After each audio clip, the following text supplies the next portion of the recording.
Standard का last time हम लोगों ने साइंस 1 का जो थर्ड लेसन है करंट इलेक्ट्रिसिटी वो स्टार्ट किया था। अभी उसमें हम लोगों ने कंप्लीट किया था resistors are connected in series and parallel.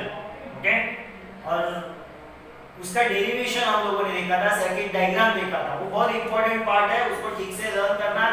Exam में वो मैक्सिमम टाइम आता है 5 मार्क्स के लिए। अभी नेक्स्ट जो पार्ट है वो फ्यूज वायर, ये पार्ट आपको 10th स्टैंडर्ड में भी है, इसके बारे में थोड़ा कंसेप्ट वहां पे भी है। फ्यूज वायर, फ्यूज देखो, फ्यूज का मतलब क्या है? फ्यूज यानी वो क्या होना, फ्यूज होता है यानी क्या होता है? मेल्ट होता है। क्या होता है? मेल्ट। तो ऐसे वायर जो क्या होते हैं? मेल्ट होते हैं। अभी कैसे, क्यों मेल्ट होते हैं और ऐसे मेल्ट होने वाले वायर क्यों यूज करते हैं? हम लोग कभी मेल्ट होने वाले वायर यूज करते हैं क्या? मेल्ट होने वाले वायर हम लोग नहीं यूज कर सकते इलेक्ट्रिक कनेक्शन में, मगर यूज होता है मेल्ट होने वाले वायर का, फ्यूज वायर का। कहां पे यूज होता है और बहुत इंपॉर्टेंट यूज है उसका। क्या दिया है? Fuse wire is used to protect domestic appliances. Domestic appliances यानी कौन से? जो हम लोग घर में यूज करते हैं या फिर हम जहाँ पे जॉब करते हैं या फिर जहाँ पे पढ़ते हैं, ओके, कॉलेजेस में जो भी अप्लायंसेस यूज होते हैं, ओके, मशीनरीज यूज होते हैं, वहाँ पे सर्टेन फ्यूज रहते हैं। क्या रहते हैं? फ्यूज। ओके, अब ये क्यों रहते हैं? उनको प्रोटेक्ट करने के लिए, उस अप्लायंसेस को प्रोटेक्ट करने के लिए। जो अप्लायंसेस वर्क होते हैं on electricity. Okay? It is made up of mixture of substance and has a specific melting point. ये fuse wire जो बना होता है वो किससे बना होता है? A mixture of substance, यानी normally alloys का वगैरह बना होता है। Okay? Alloy कैसे बनता है? Mixture of metal and metal या फिर metal and non-metal। तो ये mixtures of substance का बना हुआ होता है fuse wire and has a specific melting point, और उनका एक melting point specific रहता है। Normally इनका melting point low रहता है। It is connected in a series to the electric appliances। जब इलेक्ट्रिक अप्लायंसेस को कनेक्ट किया जाता है तो इसको, फ्यूज को कैसे कनेक्ट किया जाता है? In a series, in a series. Okay, if for some reason the current in the circuit increases excessively, अगर गलती से हम लोगों ने बहुत सारे अप्लायंसेस लगाए हैं और बहुत सारा करंट फ्लो होने लगा, बहुत सारा करंट सडनली फ्लो होने लगा, तो क्या हो सकता है? अगर जो जितना कैपेसिटी है किसी भी इंस्ट्रूमेंट का या फिर किसी भी अप्लायंसेस का, उससे ज्यादा अगर करंट उसमें जाता है तो वो क्या हो सकता है? उसमें स्पार्क हो सकता है या फिर वो जल सकता है। ओके, तो खराब हो सकता है। तो क्या होता है? अगर एक्सेसिव करंट अगर जाता है, the current in the circuit increases excessively, the fuse wire gets heated up. Okay, वो करंट पहला किधर जाएगा? फ्यूज वायर में। किधर जाएगा? फ्यूज वायर में। तो करंट पास होगा जब फ्यूज वायर में, तो वायर हीट होगा। वायर क्या होगा? हीट होगा एंड इट मेल्ट्स, और वो मेल्ट होगा, और वो मेल्ट होगा। अभी वो मेल्ट होगा तो क्या होगा? अगर वो वहां पे फ्यूज में करंट जाता है, फ्यूज वायर में करंट जाता है, वो हीट होता है और वो मेल्ट होता है। ओके, अगर वो मेल्ट हो गया तो क्या होगा? करंट वहां स्टॉप होगा, करंट आगे जाएगा ही नहीं। करंट आगे जाएगा नहीं यानी किधर नहीं जाएगा? करंट जाएगा नहीं अपने जितने भी अप्लायंसेस कनेक्ट किए, ओके, उसके अंदर करंट, वो हाई अमाउंट ऑफ करंट नहीं जाएगा। तो उससे क्या होगा? High amount of current appliances में नहीं जाएगा, तो अप्लायंसेस जलने से या फिर स्पार्क होने से वो बचेंगे या फिर सेव होंगे। The circuit gets broke and the flow of current stop। जैसे ही ये फ्यूज वायर मेल्ट होता है वहां पे ही करंट स्टॉप होता है। सर्किट गेट्स ब्रेक यानी करंट वहां पे स्टॉप होता है and thus protecting the appliances। तो क्या होता है? करंट आगे जाएगा नहीं और जितने भी अप्लायंसेस है उनको क्या करेगा? प्रोटेक्ट करेगा। This wire is fitted in the grooves in the body of porcelain like non-conducting material। Okay, आप आपके बिल्डिंग में, ओके, या फिर आपके घर के बाहर जो भी मीटर रहता है उसके नीचे देखो फ्यूज रहता है। क्या रहता है? फ्यूज। कुछ इस तरीके का फ्यूज रहेगा, वो पोर्सिलिन का रहता है। पोर्सिलिन यानी व्हाइट कलर का दिखेगा आपको। ओके, तो वो व्हाइट कलर का फ्यूज होता है क्या? नहीं, वो अगर आप बाहर निकालोगे तो उसके अंदर देखो ऐसे मेटल के प्लेट्स रहते हैं। मेटल के क्या रहते हैं? प्लेट्स। ओके, वो फ्यूज रहता है। वो क्या रहता है? फ्यूज। ओके, अभी उसको हम लोग बाहर से खींचते तो हम लोग को शॉक नहीं लगना चाहिए, इसके लिए बाहर का जो पोर्शन रहता है वो पोर्सिलिन का रहता है, which is a non-conducting material। Okay, जिससे हम लोग को शॉक नहीं लगता। फॉर डोमेस्टिक यूज, नॉर्मली जो अप्लायंसेस यूज होते हैं डोमेस्टिक पर्पस के लिए, fuse wire with the upper limits. अभी कौन कौन से फ्यूज होते हैं? Okay 1 ampere, 2 ampere, 3 ampere, 4, 5, 10 ampere, ये नॉर्मली फ्यूज यूज होती है। देखो यहाँ पे भी एक फ्यूज लिखा है। जो भी सर्टेन लाइट वाले इंस्ट्रूमेंट्स रहते हैं जैसे माइक्रोस्कोप वगैरह, देखो लाइट वाले माइक्रोस्कोप, ओके, उसमें ऐसे फ्यूज यूज होते हैं। ये क्या रहता है? देखो इसके बीच में देखो ये वायर होता है। ये क्या होता है? वायर। अगर हाई अमाउंट ऑफ करंट अगर उसमें आ गया तो पहला वो फ्यूज में जाता है। किधर जाता है? फ्यूज में। तो अगर हाई अमाउंट ऑफ करंट गया तो ये वायर है, फ्यूज के अंदर का वायर वो मेल्ट होता है और ब्रेक होता है। मेल्ट होता है, क्या होता है? ब्रेक। तो करंट वहां ही स्टॉप होता है, आगे की तरफ जाएगा नहीं, यानी जो लैंप रहेगा उसको कुछ भी नहीं होगा। ओके, तो ऐसे अलग अलग तरीके के फ्यूज यूज किए जाते हैं। ओके, तो ये सब आपको 10th स्टैंडर्ड में भी है आगे जाके, तो इसको ठीक से लर्न करना। कभी कभी ये 2 मार्क्स के लिए आता है फ्यूज वाला, राइट द शॉर्ट नोट्स उसके लिए आता है। प्रिकॉशन, ये आपको 3 मार्क्स के लिए आता है। Okay, most of the time ये क्वेश्चन पूछा जाता है, precaution to be taken by using the electricity. जब हम लोग इलेक्ट्रिसिटी के साथ काम करते हैं या फिर कुछ रिपेयर का काम करते हैं तो हम लोग को क्या प्रिकॉशन लेना चाहिए? जनरली आपको बहुत सारे ऐसे प्रिकॉशंस हैं वो आपको पता होने चाहिए या फिर आपको पता रहता है कि क्या करना चाहिए। और देखो यहाँ पे क्या क्या लिखा है, electric switches and the socket should be fitted at the height at which small children can not reach and put pens and nail inside. Okay, जो भी इलेक्ट्रिक कनेक्शंस रहेंगे, स्विच रहेंगे, प्लग्स रहेंगे, वो कहाँ पे होने चाहिए? थोड़े हाइट पे होने चाहिए। इतने भी हाइट पे नहीं कि आपका हाथ नहीं पहुंचेगा। जो अडल्ट्स रहते हैं उनका हाथ पहुंचेगा इतने हाइट पे होने चाहिए, जिनको पता रहता है उसके बारे में।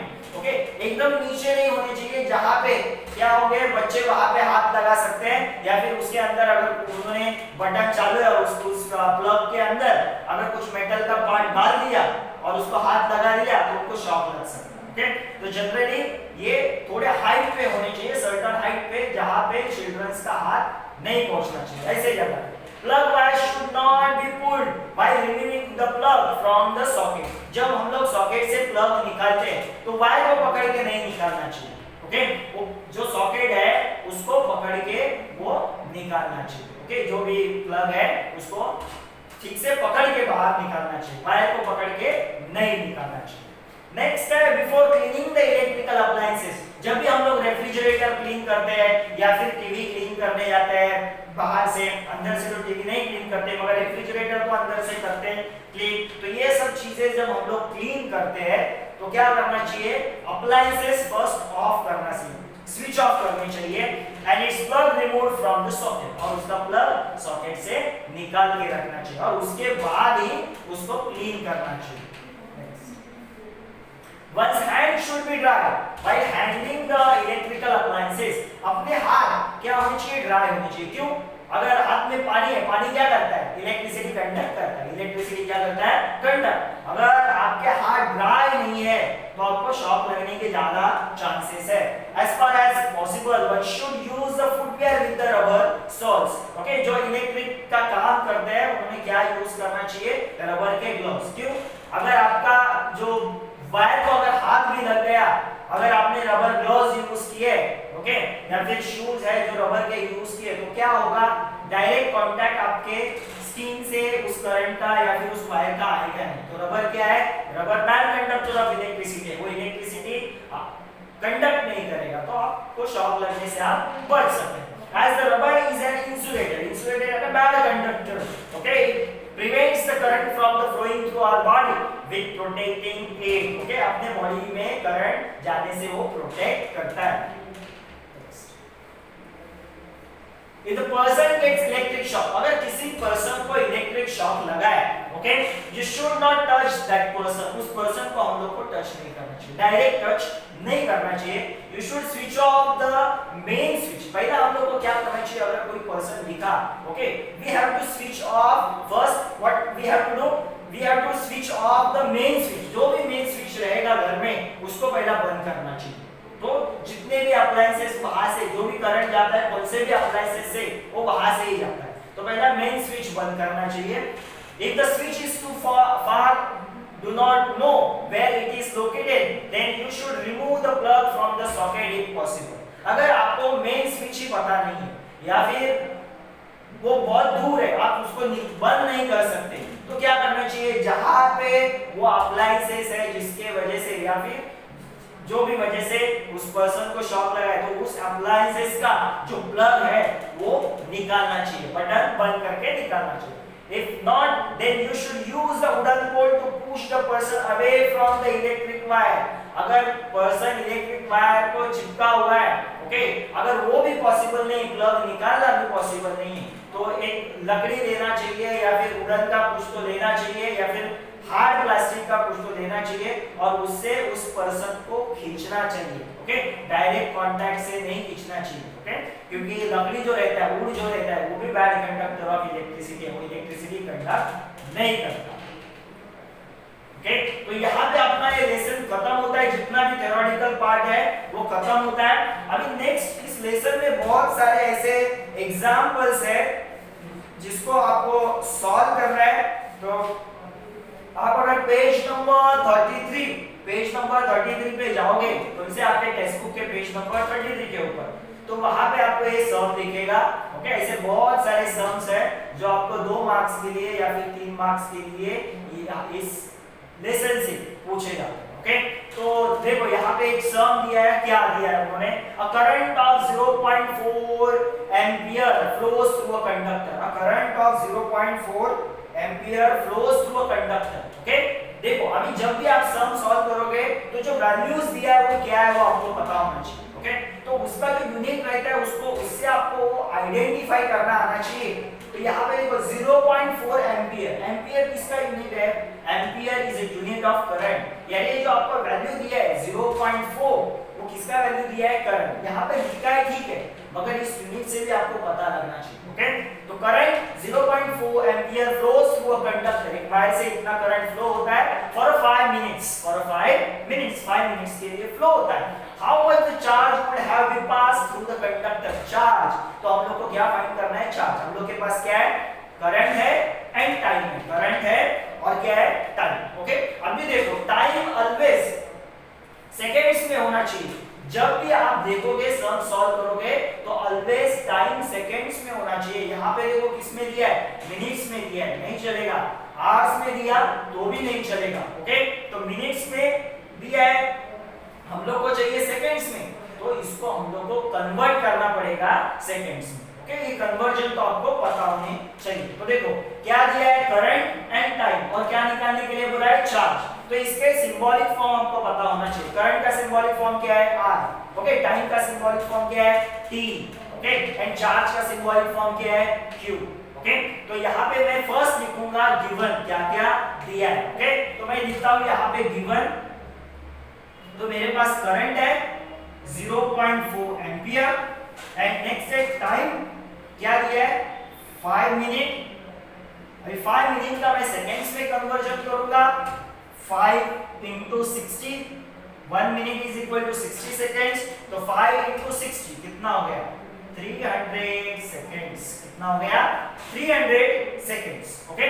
अभी मुझे क्या फाइंड आउट करने का है, चार्ज। चार्ज का फॉर्मूला, चार्ज का सिंबल क्या है, Q, ओके। तो जब भी I, T and Q, I दिया है, T दिया है एंड Q फाइंड करने का, तो मेरे पास एक फॉर्मूला है, वो फॉर्मूला मैं यूज करूंगा। वो मेरा फॉर्मूला है Q is equal to IT, ये फॉर्मूला याद रखना, ओके। अभी इसको याद कैसे रखेंगे हम लोग, एक सिंपल एक ट्रिक है जिससे आप ये फॉर्मूला याद रख सकते हो।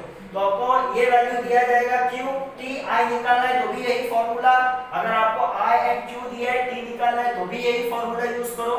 ये तीन जो रहेंगे उसके लिए यही फॉर्मूला यूज करना है, तीनों में से 2 देंगे, एक फाइंड करना है। तो ये स्टैंडर्ड फॉर्मूला यूज करने का, फॉर्मूला याद रखने का, Q किया मैंने IT, क्या फॉर्मूला याद रखने का, Q किया मैंने, ओके, Q किया मैंने यानी इक्वल टू IT, ओके। Q is equal to IT, ये फॉर्मूला यूज करने का। अभी वैल्यूज डालो, सिंपल है, वैल्यूज डालते हैं हम लोग।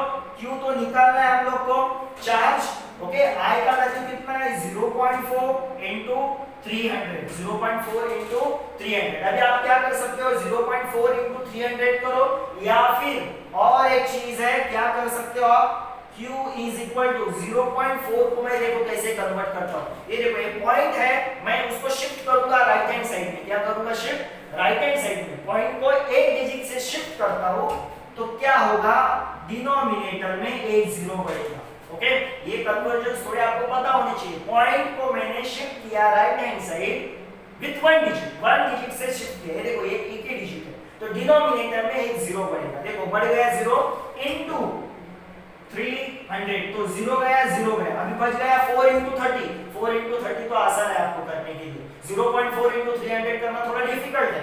तो Q is equal to कितना आया?